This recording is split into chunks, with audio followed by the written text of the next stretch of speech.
പാണക്കാട്ടെ കുട്ടികളില്ലാത്ത എന്തു സുന്നത്ത് ജമാഅത്ത് എന്നായിരുന്നു ആ ചോദ്യം ഞാൻ ആവർത്തിച്ച് ഈ കൂട്ടത്തിലെ എല്ലാവരോടും നിങ്ങൾ ഓരോരുത്തരും ഓർക്കേണ്ട ചോദ്യം തന്നെയാണ്. പാണക്കാട്ടെ കുട്ടികളില്ലാത്ത എന്തു സുന്നത്ത് ജമാഅത്ത്? അങ്ങനെ തന്നെയാണ്. അത് ചരിത്രത്തിലൊരു വലിയ ചോദ്യം തന്നെ. സമസ്തയാവാൻ ശ്രമിക്കുക. ആത്മീയമായിട്ട് നമുക്ക് അള്ളാഹുവിലേക്ക് നമ്മുടെ വിജയിക്കാനുള്ള വിജയപാത അത് സമസ്ത മാത്രമാണ്. അത് സുന്നത്ത് ജമാഅത്താണ്. അതിൽ അടിയുറച്ച് നമ്മൾ നിൽക്കേണ്ടതുണ്ട്. ഇതിനു വേണ്ടിയിട്ട് നമ്മൾ മുഷാവറിന്റെ ഉസ്താദുമാരെ സംശയിക്കുക, അവർക്കെതിരെ മോശമായിട്ട് പറയാം. അവർ നിൽക്കുന്നതിന് മുമ്പിൽ നമ്മൾ പോയി നിൽക്കുക. ഒരു ഇമാമത്ത് നിൽക്കുമ്പോൾ ഇമാമിന്റെ മുമ്പിൽ പോയിട്ട് ഞാൻ വലിയ പണ്ഡിതനെന്ന് പറഞ്ഞ് ഇമാമിന്റെ മുമ്പ് പോയിട്ട് ഞാൻ നിസ്കാരം ശരിയാവും.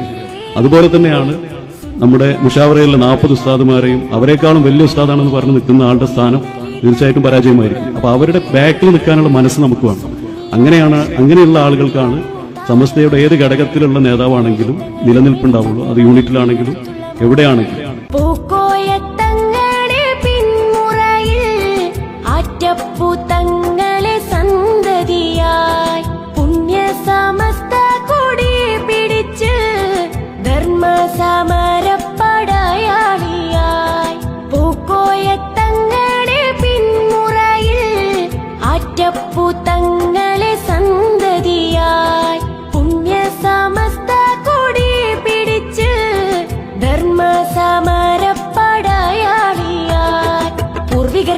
പൂർണ്ണതയുള്ളൊരു ആദർശമില്ലൊളി വീശി പുണ്യ നബിയുടെ സുന്നത്തിൻ പാതയിൽ ഉമ്മത്തിൽ അത്തറ് പൂശി.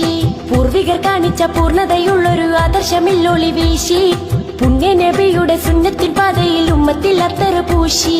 പാണക്കാടിൽ പൂവോ പനിനീര് പൂത്ത പുണ്യമോ പുണ്യ സമസ്തക്ക് പുളകം ചൊരിഞ്ഞ തേനോ. പാണക്കാടിൽ പൂവോ പനിനീര് പൂത്ത പുണ്യമോ പുണ്യ സമസ്തക്ക് പുളകം ചൊരിഞ്ഞ തേനോ. മൊയ്നലി തങ്ങളെന്ന മലരേ സുന്നിയാദർശത്തിലായി തിളങ്ങും താരമേ. മൊയ്നലി തങ്ങളെന്ന മലരേ സുന്നിയാദർശത്തിലായി തിളങ്ങും താരമേ. ഹൈദരലി തങ്ങൾ ഉമെനിച്ചെന്ന് വളർത്തിയെടുത്തുള്ള മോനെ ഹക്കായ മാർഗത്തിൽ ഒട്ടും മടിക്കാതെ മുന്നിൽ നടന്നുള്ള തേനെ തേനെ. പാണക്കാടിൽ പൂവോ പനിനീര് പൂത്ത പുണ്യമോ പുണ്യ സമസ്തക്ക് പുളകം ചൊരിഞ്ഞ തേനോ. പാണക്കാടിൽ പൂവോ പനിനീര് പൂത്ത പുണ്യമോ പുണ്യ സമസ്തക്ക് പുളകം ചൊരിഞ്ഞ